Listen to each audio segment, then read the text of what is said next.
नमस्कार दोस्तों, स्वागत है आपको अपने यूट्यूब चैनल एग्रो पाठशाला में। दोस्तों, आज की इस वीडियो में हम बात करेंगे ऑर्गेनिक फार्मिंग से रिलेटेड जितने भी टॉपिक हैं उन सारे टॉपिक के बारे में हम बात करेंगे। देखिए, ऑर्गेनिक फार्मिंग एक ऐसा टॉपिक है जहां से क्वेश्चन हर एग्ज़ाम में बन जाता है। आपके नॉलेज पर्सपेक्टिव से भी और एग्ज़ाम पर्सपेक्टिव से भी बहुत इंपॉर्टेंट है, चूँकि आपको भी पता है कि अभी गवर्नमेंट क्या कर रही है, ऑर्गेनिक फार्मिंग पे काफ़ी ध्यान दे रही है। तो क्वेश्चन यहाँ से बनने का संभावना इवन आता भी है। किसी भी एग्ज़ाम में आप जब एग्ज़ाम देते हैं तो वहाँ ऑर्गेनिक फार्मिंग से आपको 2-4 क्वेश्चन देखने को मिल जाता है। इस वीडियो में हम कंप्लीट यानी कि जो वन शॉट होने वाला ऑर्गेनिक फार्मिंग है, इसमें हम कंप्लीट जानेंगे कि ऑर्गेनिक फार्मिंग क्या होता है। उसके साथ साथ किन किन हम टॉपिक पे बात करने वाले हैं पूरे वीडियो के दौरान, उसमें हम देख लेते हैं कि क्या क्या टॉपिक रहेगा जिस पे हम जिक्र करेंगे। सबसे पहले देखेंगे कि व्हाट इज़ ऑर्गेनिक फार्मिंग क्या होता है। उसके साथ देखेंगे कि हिस्ट्री ऑफ ऑर्गेनिक फार्मिंग यानी कि ऑर्गेनिक फार्मिंग का कुछ अपना हिस्ट्री होता है, कैसे स्टार्ट हुआ और कहाँ सबसे पहले ऑर्गेनिक फार्मिंग हुआ, उसी के बारे में हम देखेंगे। तीसरा देखेंगे इम्पोर्टेंट कंट्रीब्यूशन, मतलब किन किन साइंटिस्ट के द्वारा क्या क्या कंट्रीब्यूशन रहा एग्रीकल्चर मतलब ऑर्गेनिक फार्मिंग में स्पेशलिस्ट, तो उनके बारे में भी कुछ देख लेंगे। उसके साथ साथ ऑर्गेनिक फार्मिंग इन इंडिया में ऑर्गेनिक फार्मिंग का क्या कंट्रीब्यूशन है या कैसे स्टार्ट हुआ और कब स्टार्ट हुआ, तो इन सारे मुद्दों पर इस वीडियो के माध्यम से जानेंगे। देखिए, अब अगर हम पांचवा टॉपिक की बात करें तो ये promoting organic farming in India में जब हम ऑर्गेनिक प्रमोट किए तो कब से प्रमोट करना स्टार्ट कर दिए और मतलब कैसे किए। उसके साथ साथ why organic farming is necessary, organic farming क्यों इतना ज़रूरी है या आवश्यक है। इन सारे मुद्दों के बारे में इस वीडियो के माध्यम से हम जानने का प्रयास करेंगे। आइए एक एक करके हम देख लेते हैं कि क्या क्या बात करने वाले हैं। देखिए, सबसे पहला मेरा यही टॉपिक हो जाता है कि ऑर्गेनिक फार्मिंग क्या होता है। देखिए, बहुत से बच्चे कन्फ्यूज हो जाते हैं कि ऑर्गेनिक फार्मिंग और नेचुरल फार्मिंग में वो अंतर नहीं मतलब बना पाते हैं, तो उनको डिफरेंट नहीं पता चलता है कि ऑर्गेनिक फार्मिंग और नेचुरल फार्मिंग। बहुत सारे बच्चे जब आप पूछेंगे कि ऑर्गेनिक और नेचुरल क्या है तो वो बता देंगे both are same but both are different. देखिए, ऑर्गेनिक फार्मिंग जो होता है उसमें क्या होता है कि कोई भी केमिकल या पेस्टिसाइड अगर आप यूज़ नहीं करते हैं, सिर्फ ऑर्गेनिक जो भी नेचुरली है उस तरह मतलब जो भी ऑर्गेनिकली जैसे आप करते हैं बिना किसी केमिकल डाले हुए या पेस्टिसाइड डाले हुए, उसे ऑर्गेनिक कहते हैं। अब आ जाता है कि नेचुरल फार्मिंग क्या है। तो नेचुरल फार्मिंग ये है कि जो नेचर मतलब जिस तरह का नेचर है या जिस तरह से नेचर में जो भी प्रेजेंस है मतलब जितने भी चीज़ें प्रेजेंट है उसी चीज़ को नेचर से यूज करके हम जो फार्मिंग करते हैं। जैसे सॉइल पे हम नट तो टिलेज कर सकते हैं, नट सॉइल का कोई हम ऑपरेशन कर सकते हैं, उसमें जो भी चीज़ या जो भी ऑर्गेनिक मैन्योर वहाँ पे पाया जा रहा है न उसको हम हटाते हैं। यानी कि ऑर्गेनिक फार्मिंग में सिर्फ हम केमिकल नहीं डालते हैं, किसी भी तरह का पेस्टिसाइड या जेनेटिक मॉडिफाई मतलब ऑर्गन नहीं डालते हैं। लेकिन नेचुरल फार्मिंग क्या करते हैं कि ना तो उसके टिलेज यानी कि सॉइल को कोई डिस्टर्ब करते हैं, नहीं उसे सॉइल पे पड़े हुए किसी भी तरह के मतलब न्यूट्रिएंट या ऑर्गेनिक मैटर को डिस्टर्ब करते हैं। लेकिन ऑर्गेनिक फार्मिंग में हम सॉइल को टिलेज कर सकते हैं और कमर्शियली लेवल पे ही हम कर सकते हैं। लेकिन नेचुरली फार्मिंग में हम सॉइल का डिस्टर्ब यानी कि टिलेज वगैरह नहीं करते। उसमें जो भी न्यूट्रिएंट जो भी ऑर्गेनिक मैटर पाया जा रहा है, जो भी ह्यूमस पाया जा रहा है, उसको हम वहाँ से रिमूव नहीं करते। यानी कि जो नेचर में है उसी के अकॉर्डिंग हम जो फार्मिंग कर लेते हैं उसे नेचुरल फार्मिंग कहते हैं। ऑर्गेनिक का मतलब है सिर्फ केमिकल और पेस्टिसाइड और जेनेटिक मॉडिफाई ऑर्गेनिज्म जो होता है उसको अवॉइड करना, और उसके साथ जो फार्मिंग करते हैं उसे ऑर्गेनिक फार्मिंग कहते हैं। तो ये छोटा सा एक्सप्लेनेशन रहा, बाद में हम देख लेंगे कि क्या डिफरेंट है। देखिए, सबसे पहले हमें ऑर्गेनिक फार्मिंग समझना होगा कि ऑर्गेनिक फार्मिंग होता क्या है। अगर बात करें हम ऑर्गेनिक फार्मिंग का तो यहाँ डिफरेंस देख लीजिएगा कि organic farming is the method of agriculture. Organic farming एक एग्रीकल्चर का तरीका है यानी कि मेथड है that avoid the synthetic substance like pesticide, जिसमें आप पेस्टिसाइड का अवॉइड करते हैं। उसके साथ साथ फर्टिलाइजर यूज नहीं करते हैं, और तीसरा ये है कि जेनेटिकली मॉडिफाई ऑर्गन यूज नहीं करते। अब बात है यहाँ जाता है कि जेनेटिकली मॉडिफाई ऑर्गन क्या होता है। देखिए, आपने एग्रोनॉमी में एक टर्म पढ़ा होगा जेनेटिक मॉडिफाई क्रॉप, यानी कि किसी भी क्रॉप को उसके जेनेटिकली मॉडिफाई यानी कि जो जीन है उसमें इम्प्रूवमेंट करके किसी एक फॉरेन जीन को इंसर्ट करके उसको जो क्रॉप को मॉडिफाई करते हैं उसी को बोलते हैं जेनेटिकली मॉडिफाई ऑर्गन। तो कोई ऐसा भी ऑर्गन यूज नहीं करना है जो जेनेटिकली मॉडिफाई हो। यानी कि जो ऑर्गेनिक फार्मिंग है इसमें हम ना तो पेस्टिसाइड यूज करेंगे, ना ही फर्टिलाइजर यूज करेंगे, ना जेनेटिकली मॉडिफाई ऑर्गन यूज करेंगे।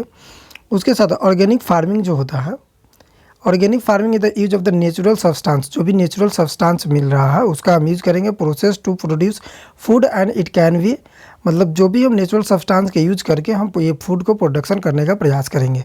अब देखिए नेचुरल सब्सटेंस दैट मीन्स कि जहाँ पे ऑर्गेनिक मैटर पाया जा रहा है या जो भी सब्सटेंस पाया जा रहा है उसका यूज कर सकते हैं। जैसे मान लो कि एफ.आई. का यूज कर सकते हैं चूँकि वो नेचुरल सब्सटेंस है, तो एफ.आई.एम आप यूज कर सकते हैं। उसके साथ साथ आप टिलेज प्रैक्टिस भी कर सकते हैं सॉइल पे, लेकिन आप याद रखिएगा कि जब नेचुरल फार्मिंग करते हैं तो वहाँ पे सॉइल का कोई टिलेज ऑपरेशन नहीं करते हैं, यानी कि जो नेचुरल में सब्सटेंस दिया हुआ है उसी का यूज करके हम फार्मिंग कर लेते हैं। लेकिन ऑर्गेनिक में सिर्फ हम pesticide, fertiliser, genetic modify crop को यानी कि ऑर्गेनिज्म को अवॉइड करते हैं, उसके साथ साथ नेचुरल में जो सब्सटेंस है उसको करते हैं। देखिए तो ये रहा ऑर्गेनिक फार्मिंग का हमारा मतलब डिफिनेशन।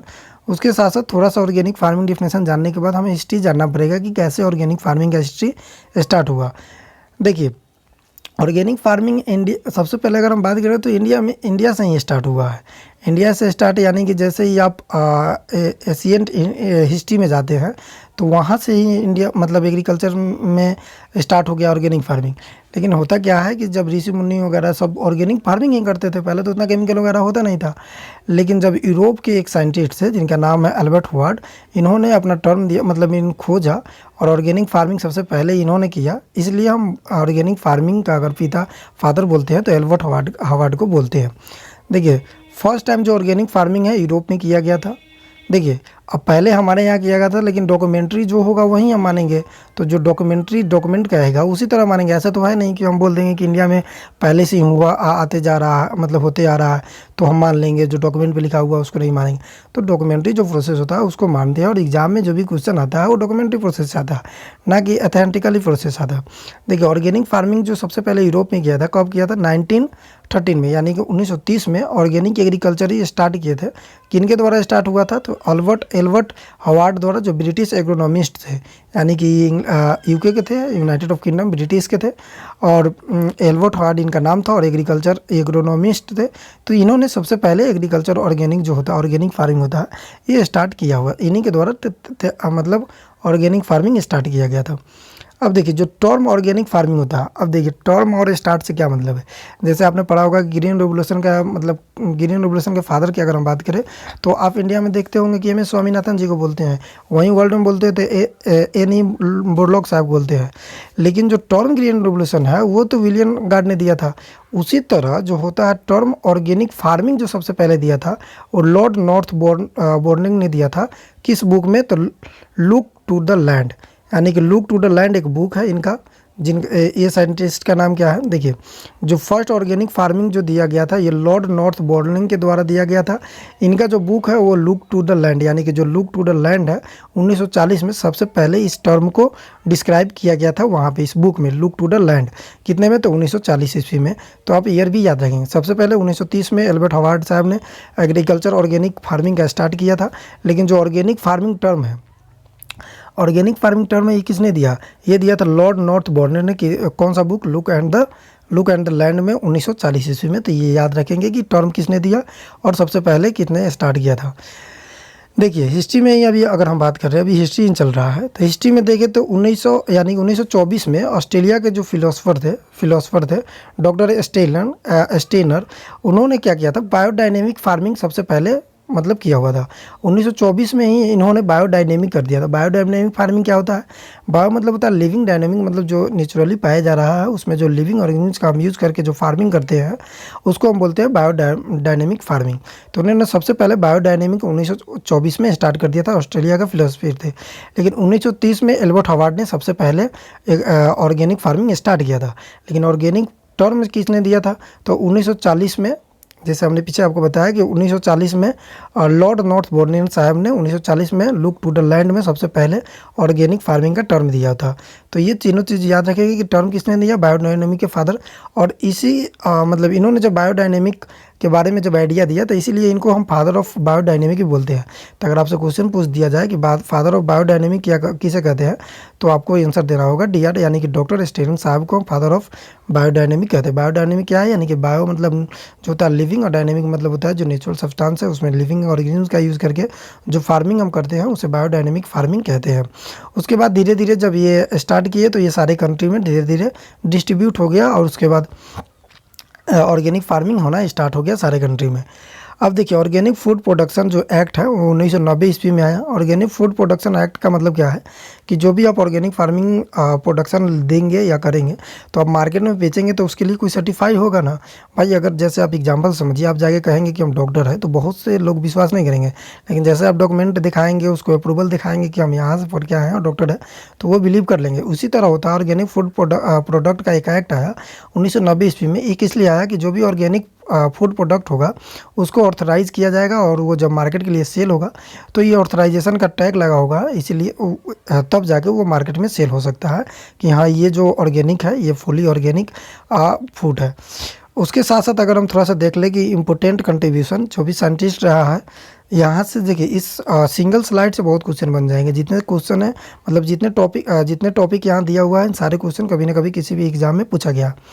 ऑर्गेनिक फादर सबसे पहले हमने बताया कि अल्बर्ट हार्ट साहब ने इनको 1930 ईस्वी में सबसे पहले ब्रिटेन के थे, इन्होंने अपना यूज़ किया। मतलब सबसे पहले ऑर्गेनिक एग्रीकल्चर ऑर्गेनिक किया। तो ये कौन सा बुक में लिखा हुआ था? एन एग्रीकल्चर टेस्टमेंट एक बुक है, उसमें ये परिभाषा किया गया है कि अल्बर्ट हार्ट साहब ने ऑर्गेनिक फार्मिंग सबसे पहले ब्रिटेन के थे 1930 ईस्वी में किया। उसके बाद आप सुनते होंगे नेचुरल फार्मिंग, जैसे हम आपको परिभाषा भी बताया कि नेचुरल फार्मिंग यानी कि जितने भी नेचर है, नेचर में सब्सटेंस प्रेजेंट है उसी का यूज़ करके हम फार्मिंग करते हैं। ना तो कोई सॉइल में इम्प्रूवमेंट करते हैं, ना कि सॉइल में हम कुछ जैसे टीलेज ऑपरेशन वगैरह भी नहीं करते हैं। उसी को बोलते हैं नेचुरल फार्मिंग। नेचुरल फार्मिंग का अगर फादर की अगर हम बात करें तो ये हो जाते हैं मनसानोबू फुकाका को हम फादर ऑफ नेचुरल फार्मिंग बोलते हैं। और इनका बुक है द वन एस्ट्रो रिवोल्यूशन, यानी कि जो एस्ट्रो रिवोल्यूशन है उस बुक में ये बताया गया है कि नेचुरल फार्मिंग क्या होता है। उसके बाद बायोडायनेमिक, जैसे हमने बताया कि रोडल यानी कि डॉक्टर आर स्टिनर यानी कि रोडफॉल स्टिनर ने एग्रीकल्चर कोर्स में ये उन्होंने बताया है। उसके बाद टर्म ऑर्गेनिक फार्मिंग, देखिए एक चीज़ यहाँ क्वेश्चन आपको फंसा सकता है। आपसे ऑर्गेनिक फार्मिंग का फादर बोल देगा तो आप एल्बर्ट हॉवर्ड मारेंगे ऑप्शन में, लेकिन अगर आपसे वहीं पूछ दिया कि टर्म ऑफ ऑर्गेनिक फार्मिंग किसने दिया था तो आप लॉर्ड बॉर्न ने मारेंगे। किस उनका बुक क्या था? तो लुक टू द लैंड, यानी कि लुक टू द लैंड की तरफ देखो। तो ये बुक आप बुक भी याद रखेंगे कि इनका कौन सा बुक है।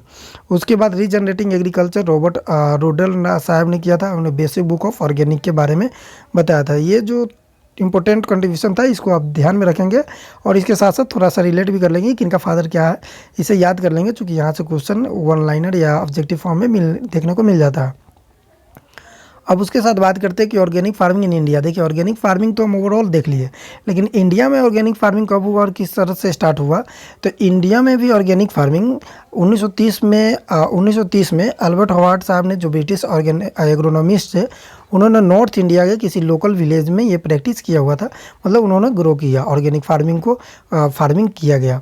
तो अल्बर्ट आपसे अगर क्वेश्चन पूछता है कि फादर ऑफ ऑर्गेनिक फार्मिंग, तो आप अल्बर्ट हॉवर्ड मारेंगे। कहाँ के थे? तो ब्रिटेन के थे। आपको भी पता है कि 1930 में जब इंडिया गुलाम था, ब्रिटिश के अधीन में था, तो उस समय जितने ब्रिटिश हुए थे तो उनमें से एक ब्रिटिश एग्रोनॉमिस्ट थे जिनका नाम है अल्बर्ट हॉवर्ड साहब।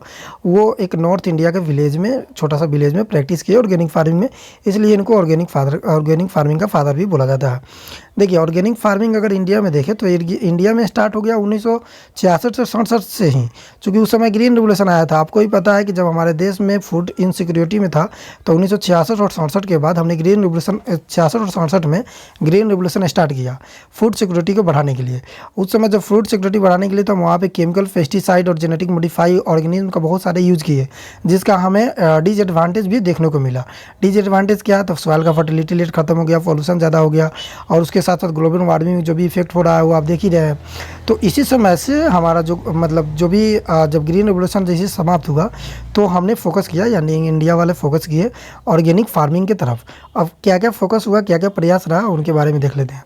देखिए ऑर्गेनिक फार्मिंग को प्रमोट करने के लिए जो इंडिया में, जैसे आप एग्रीकल्चर मिनिस्टर 1993 में सबसे पहले क्या हुआ कि introduce of the organic farming in India to recognise the ministry of agriculture. जिस समय आप अभी बोलते हैं ministry of agriculture and farmer welfare, उस समय सिर्फ मिनिस्ट्री ऑफ एग्रीकल्चर बोला जाता था। तो 1993 में ये पहल स्टार्ट किया गया। देखिए 1966 में ग्रीन रिवोल्यूशन होता है, उसके कुछ सालों बाद यानी कि 30 सालों बाद 1993 में ऑर्गेनिक फार्मिंग को प्रमोट किया गया। चूँकि जब ग्रीन रिवोल्यूशन में बहुत सारा केमिकल वगैरह फर्टिलाइज़र वगैरह जब हम यूज़ किए तो उसका भारी डिसएडवांटेज भी देखने को मिला, इसलिए फिर हम मूव ऑन किए ऑर्गेनिक फार्मिंग की तरफ। देखिए, तो ऑर्गेनिक फार्मिंग की तरफ जैसे ही मूव ऑन किए तो सरकार ने, यानी कि जो मिनिस्ट्री ऑफ एग्रीकल्चर थे उस टाइम, अभी हम इस डिपार्टमेंट को ministry of agriculture and farmer welfare बोलते हैं, तो इन्होंने 1993 में सबसे पहले फार्मिंग के लिए मतलब इंट्रोड्यूस किया कि ऑर्गेनिक फार्मिंग भी हम लोग को करना चाहिए। उसी के साथ NPOP के द्वारा, यानी कि national production of organic farming 1901 में स्टार्ट हुआ। मतलब ये जो प्रोग्राम है स्टार्ट किया गया, जैसे आपको ही पता है कि हर प्रोग्राम स्टार्ट किया जाता है कि जब प्रोग्राम स्टार्ट होता हो तो मतलब मोर देन उसी पे फोकस किया जाता है कि इस प्रोग्राम को किसी भी तरह सक्सेसफुल बनाना है। तो 2001 में ministry of commerce and industry government के द्वारा, देखिए सरकार के बॉडी में मतलब हर एक प्रकार का मिनिस्ट्री और हर एक प्रकार का डिपार्टमेंट होता है, तो उसमें से एक डिपार्टमेंट था ministry of commerce and industry government of India. इन्होंने सबसे पहले 2001 में, देखिए 93 में तो बताया गया था कि हमें इस चीज़ पे पहल करना चाहिए, लेकिन 2001 में क्या होता है कि NPOP का एक प्रोग्राम आता है जिसमें ministry of commerce and industry government द्वारा चलाया गया।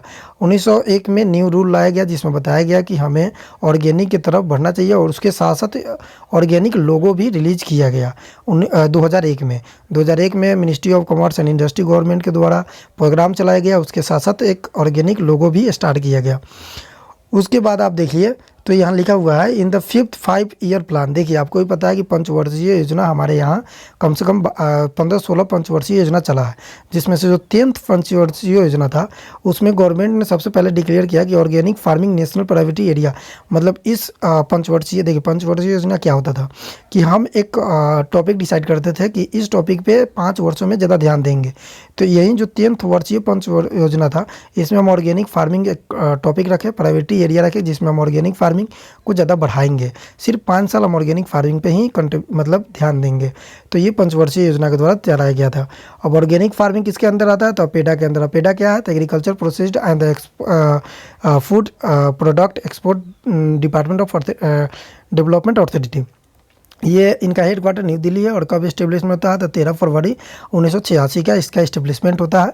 किस लिए? तो ऑर्गेनिक फार्मिंग को मतलब प्रमोट करना है। उसके साथ साथ जितने भी हम फार्मिंग करते हैं, तो मतलब जितने भी एग्रीकल्चर क्रॉप ग्रो होता है, प्रोडक्शन होता है, तो उसके एक मतलब एक्सपोर्ट करना, ये मतलब एक ऑर्गेनाइजेशन को स्टार्ट किया गया। देखिए, उसके बाद क्या हुआ कि अभी हम एग्रीकल्चर देख रहे, मतलब promote organic farming in India ही देख रहे हैं। तो उसमें क्या हुआ कि National Centre for the organic Farming Ghaziabad कहाँ पड़ता है? तो उत्तर प्रदेश में। कब स्टार्ट हुआ? तो 2004 में। देखिए, यहाँ से क्वेश्चन पूछ दिया जाता है कि नेशनल सेंटर, यानी कि जो NRC था, वो national centre organic and the national farming कहाँ इस्टेब्लिशमेंट हुआ, कब स्टार्ट हुआ? तो ये गाजियाबाद में 2004 में स्टार्ट हुआ था।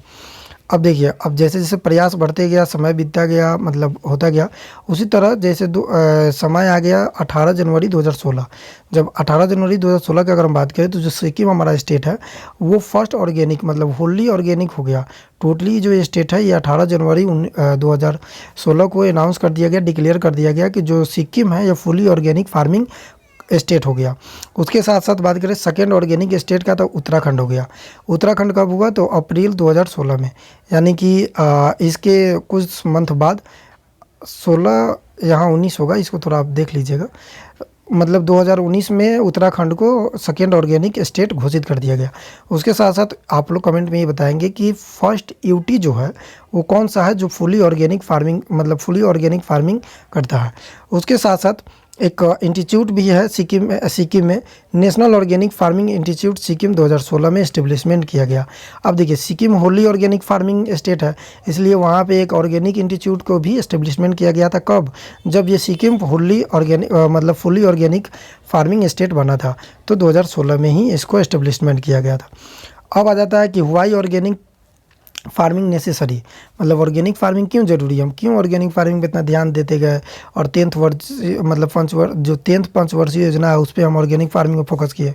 तो देखिए, ऑर्गेनिक फार्मिंग जो होता है, ये तो ये केमिकल फ्री होता है, तो सॉइल पर्सपेक्टिव से भी आपको सॉइल में जो भी न्यूट्रिएंट होगा ये लॉस नहीं होगा, सॉइल फर्टिलिटी बना रहेगा, क्योंकि उसमें जो भी आप यूज़ करेंगे नेचुरली सब्सटेंस करेंगे, तो सॉइल फर्टिलिटी लॉस नहीं होगा।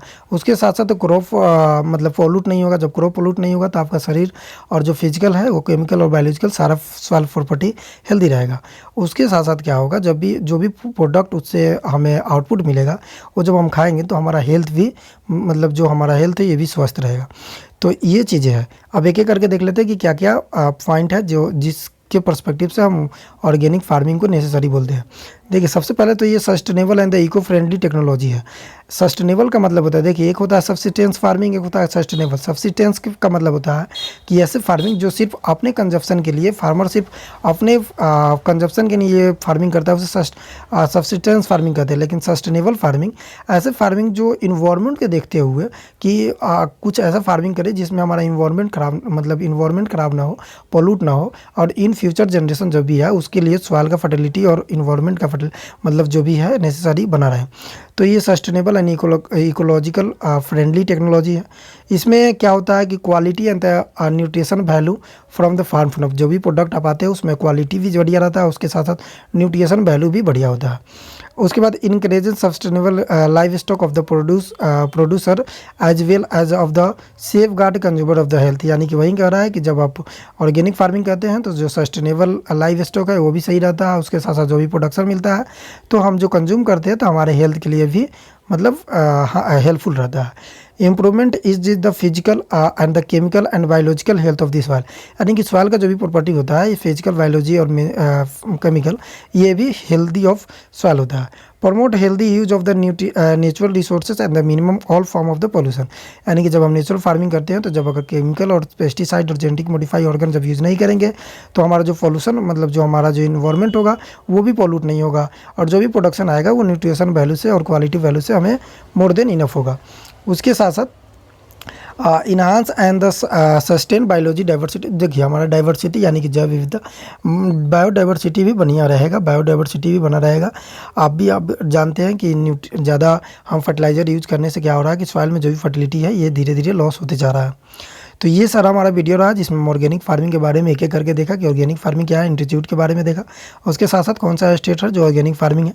हमने जो जो इंपॉर्टेंट टॉपिक बताया, इंपॉर्टेंट पॉइंट हमने आपको नोट्स करवाया, वो चीज़ें याद रखिएगा, क्योंकि यहाँ से क्वेश्चन बनने की चांस होती है और एग्जाम पर्सपेक्टिव से भी या नॉलेज पर्सपेक्टिव से भी काफ़ी इंपॉर्टेंट है। अगर इन फ्यूचर आप ऑर्गेनिक फार्मिंग करना चाहते हैं तो आपके पास नॉलेज होना चाहिए। बाकी आप लोग कमेंट में बताइएगा कि वीडियो कैसा लगा, वीडियो का में क्या इंप्रूवमेंट करने की आवश्यकता है। और हाँ, एक चीज़ और जानकारी देनी थी कि अगर आपको किसी भी एग्ज़ाम को आप अगर प्रिपेयर करते हैं, स्टेट एग्ज़ाम हो या सेंट्रल एग्ज़ाम हो, तो अपने क्वेश्चन को, मतलब एग्ज़ाम को बूस्ट करने के लिए क्वेश्चन प्रैक्टिस कर सकते हैं। आप क्वेश्चन प्रैक्टिस कहाँ से करेंगे, तो वो हमारे टेलीग्राम ग्रुप में जुड़कर, यहाँ डिस्क्रिप्शन में टेलीग्राम लिंक है, यहाँ पे जाइए, आप अपना टेलीग्राम पे जाएंगे तो वहाँ पे हम 5 से 6 से जो भी हमारा फैमिली है छोटा सा, उसमें हम क्वेश्चन डेली प्रैक्टिस करते हैं। तो आप लोग भी आइए और फैमिली का मेंबर बनिए और उसमें क्वेश्चन प्रैक्टिस करिए। और चैनल पे नए हैं, कभी सब्सक्राइब नहीं किए तो सब्सक्राइब कर लीजिए, उसके साथ साथ थोड़ा शेयर कर लीजिए।